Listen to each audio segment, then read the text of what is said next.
안녕하세요. 캐나다에 사는 용접사 김재환입니다. 지금 부동산에 대한 기초적인 내용들을 지금 전체적으로 이제 다루려고 하고 있고요. 그리고 일부에서는 어떤 부동산을 통한 어떤 인베스트먼트 스트래티지들이 있는지, 투자 전략들의 방법들을 가지고 있는지, 이것들에 관해서 이제 이야기를 드렸고요. 그리고 지금 2부에서는 홈 바잉 프로세스를 이야기를 하려고 합니다.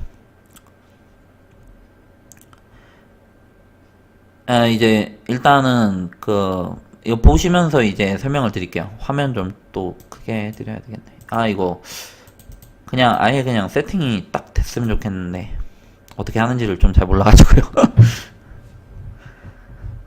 이쪽에서 이 스텝을 이렇게 잡은 거예요. 이제 제가 보고 좀 이렇게 제가 설명드리기가 좀 쉬운 걸로 잡았습니다.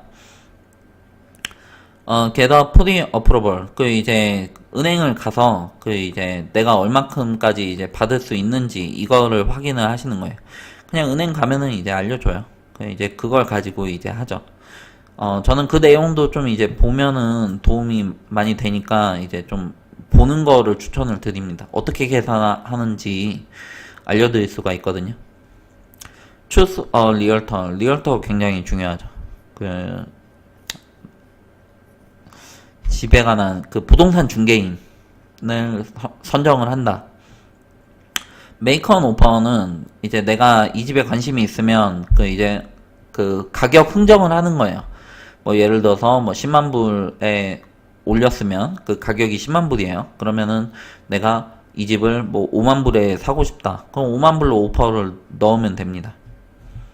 오퍼를 넣고 이제 셀러가 괜찮으면은 오케이를 하는 거고, 괜찮지 않으면은 이제 노를 하는 건데, 그런데 보통은 이제 그렇게 되면은 이제 8만 불 그 이상은 안 돼. 뭐 이렇게 흥정이 들어가죠. 이렇게 흥정이 들어가고 뭐 하게끔 됩니다.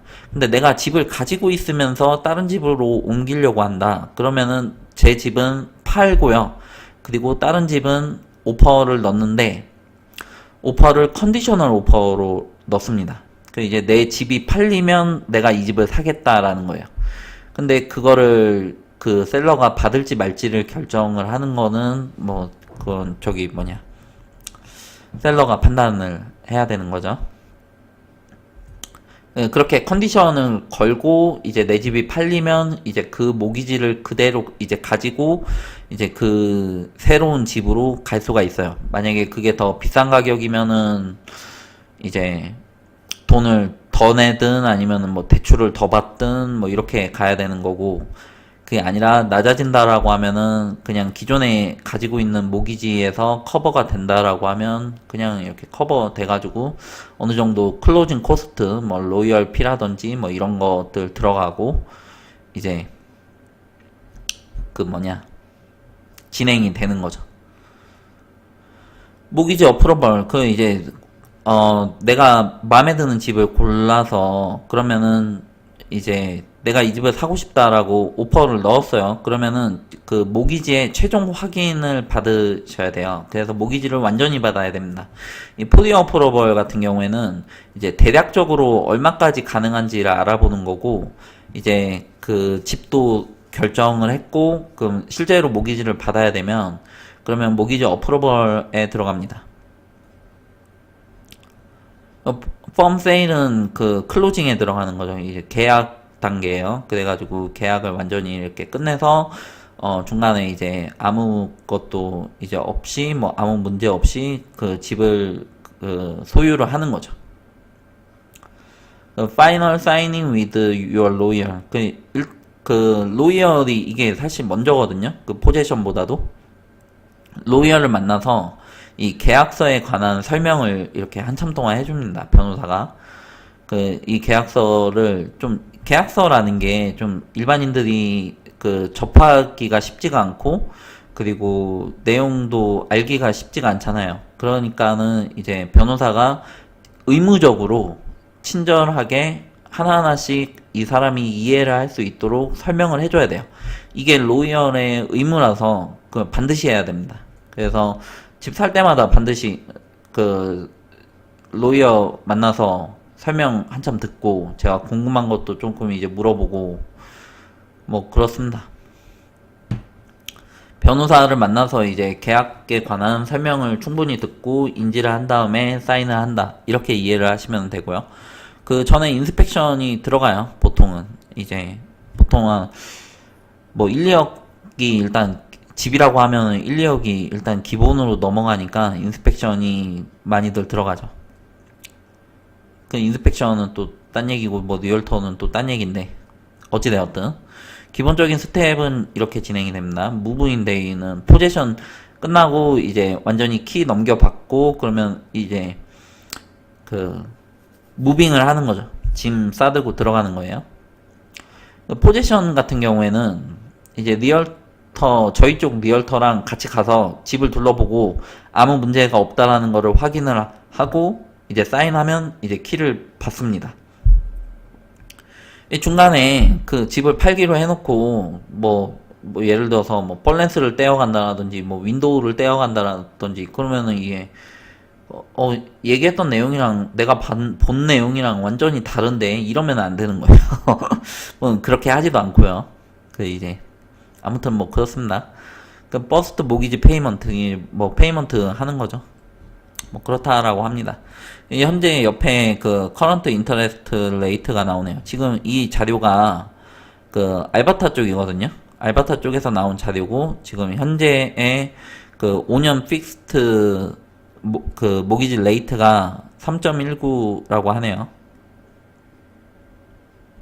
뭐 7년은 3.49이다. 뭐 이렇게 나오고 베리어블은 2.85로 나오고 있습니다. 현재예요, 현재. 넘어가도록 하겠습니다. MLS로 들어왔어요. 이거 예전에 많이 보여드렸고 이제 내용이 계속 중복되거든요. 그래도 초보자들을 대상으로 한다라고 생각을 하고 다시 설명을 드리도록 하겠습니다. 이 집은 캘거리에 있고 그리고 지금 현재 올라와 있는 거고 29만 9천 불에 올라와 있습니다. 이거는 이쪽에서 올린 가격이고요. 그리고 이제 이거를 시세를 보고 이제 조금 이제 깎을 수도 있고 근데 보통 캘거리랑 에드먼튼이라고 하면 1, 2만 불 깎는 게 거의 최대예요. 한 60만 불, 70만 불 이상의 집이 아니고서는 그리고 완전 비인기 종목이 아니고서는 일반적인 집들은 그렇습니다. 현재까지는 그랬어요. 제가 아는 한에 있어서는 이거 뭐 지역 나오고 이거 3베드룸 플러스 3베드룸이죠. 그리고 2베스룸즈라고 되어 있고 이건 전형적인 렌트용 홈이에요. 이제 보도록 할게요. 보시면은 이렇게 생겼고 그리고 굉장히 이렇게 심플하고 간단하게 투자용이죠. 투자용.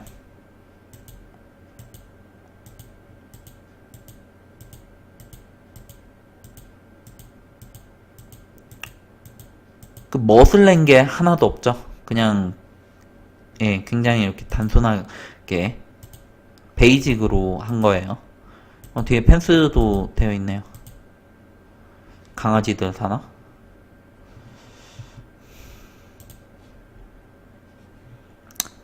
오픈하우스는 언제 이렇게 집을 이제 오픈하니까 아무 때나 들어와가지고 보면 된다 뭐 이런 거고요. 여기 보시면 이제 그거에 대한 설명이 나와 있거든요. 이 리얼터가 이거를 작성을 하는 거예요. 이것도 좀 이제 크게 보여드릴게요.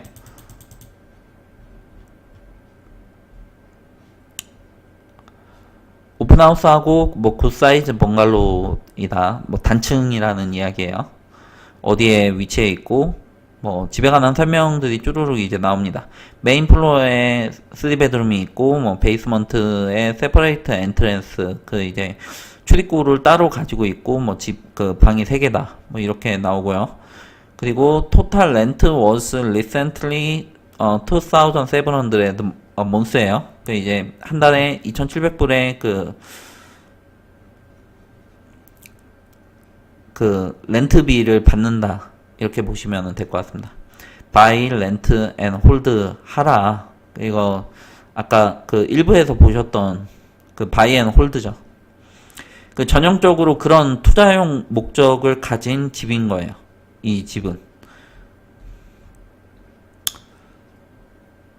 그래서 타이틀이 프리홀드라는 거는 땅이 포함이 되어 있다라는 거예요. 이게 리즈홀드면은 그 땅이 내게 아닌 거예요. 이 집이랑 같이 파는 게 아니다라는 것입니다. 이 땅을 사는 게 조금 이제 중요해요. 왜냐? 땅값은 무조건 올라가니까. 빌트인은 1959년인데 제 경험상으로는 이거는 물론 최신이면은 더 좋기는 한데 오래됐다고 무조건 안 좋다라고 보기는 솔직히 좀 어렵습니다. 저는 이것보다 훨씬 나이가 많은 집들도 훨씬 많이 봤어요. 애뉴얼 프로퍼티 텍시즈가 2018년도에 1891불이 나왔다라고 합니다. 생각보다는 조금 이제 많이 적네요. 카폴트, 파킹 패드, 레얼이라고 되어 있고요. 방이 6개니까 이게 위치가 엄청 좋지 않은 이상 그 주차 공간을 따져봐야지 되는 거죠. 그리고 3베드룸, 뭐 빌로우 3베드룸, 그리고 2베스 그 각각 그 1층에 하나, 뭐 지하에 하나, 뭐 이렇게 있는 것 같아요. 그리고 어플라이언스가 뭐가 포함이 되어 있는지 뭐 드라이얼, 후드팬, 리프리저레이터, 스토브, 스토리지, 쉐드, 와셔 뭐 이렇게 되어 있어요. 일단 세탁기 있고 그리고 건조기 있고 냉장고 있고 그리고 전자레인지 가스레인지 있고 뭐 그렇다라고 합니다. 그 이제 어플라이언스가 포함이 안 돼 있는 것들도 있고요. 그 새집 같은 경우에는 이제 워런티가 뭐 되어 있는지 뭐 이런 세부적인 게 조금 이제 달라질 수가 있습니다. 이 라미네이트랑 카펫이라고 되어 있는데 카펫을 여기서는 많이 써요. 그 이제 조금 약간 보온에 있어서 카펫이 좀 용이하다라고 보는데 저는 개인적으로 라미네이트를 선호를 하고 하드우드도 써봤는데 이제 강아지 있고 아이들 있으면 긁히는 게 장난이 아니에요. 그 이제 어쩔 수 없이 긁히고 어쩔 수 없이 그렇게 됩니다. 그리고 물이 들어가면 뒤틀려요. 그렇기 때문에 이제 라미네이트가 제가 봤을 때는 또 더 저렴하기도 하고 그리고 청소하기도 훨씬 편하고요. 카펫은 강아지들 털 날리면 장난 아니에요. 이제 그건 저희가 그런 거고 베이스먼트는 피니시드고 뭐 베이스먼트 타입이 풀 보통 이제 파트라고 많이 써 있죠.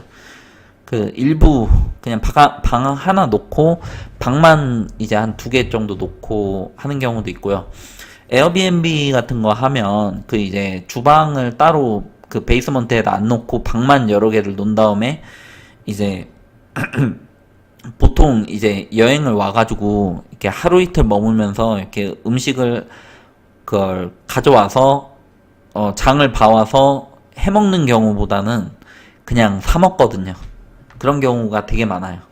그렇기 때문에 이제 방만 놓고 해도 뭐 괜찮다. 화장실 놓으면은 좋고요. 뭐 없으면은 뭐 1층에서 뭐 같이 쓸 수 있게끔 해 놓으셔도 되고 그렇게 해서 시작을 하시고 이제 돈이 조금 이제 모이시면 주방도 놓든지 아니면은 그 화장실부터 먼저 일단은 놓으시고 샤워 시설 그 방이 6개인데 그걸 전부 다 렌트를 주고 화장실이 하나면은 이게 되게 불편하거든요. 실제로 사용하는 데 있어서. 그건 실제로 써봐야지 알아요. 그런 경우가 있기는 한데 좀 많지 않죠. 이 위치가 좋으면 이런 조건에 위치가 뭐 대학가 근처다라고 하면 집이 낡았어도 엄청 비싸요. 그래가지고 렌트를 하고 뭐 관리하고 하면은 돈을 벌긴 버는데 막 그렇게 많은 돈을 버는 것도 아니고 집 하나를 관리하면서 손도 많이 가고 뭐 계속 사람도 구해야 되고 그리고 계속 집도 관리를 해줘야 되고 그래서 조금 이제 수익성이 막 엄청 이렇게 좋지는 않다 뭐 이렇게 보셔야지 될 것 같아요. 근데 그만큼은 이제 안정적으로 렌트 수입이 들어오는 거니까 그것도 고려를 해봐야죠. 이거는 위치가 캘거리 내에서 약간 외곽 쪽에 속해 있는 걸로 알고 있어요. 여기 보시면 이제 디렉션도 나오거든요. 제가 있는 위치에서 어디로 가는지가 나와요. 요거는 필요가 없고. 여기 근처라고 합니다. 이제 이 지역이 어떤 지역인지 또 봐야 되는 거죠. 아이고. 다시 이쪽으로 넘어와서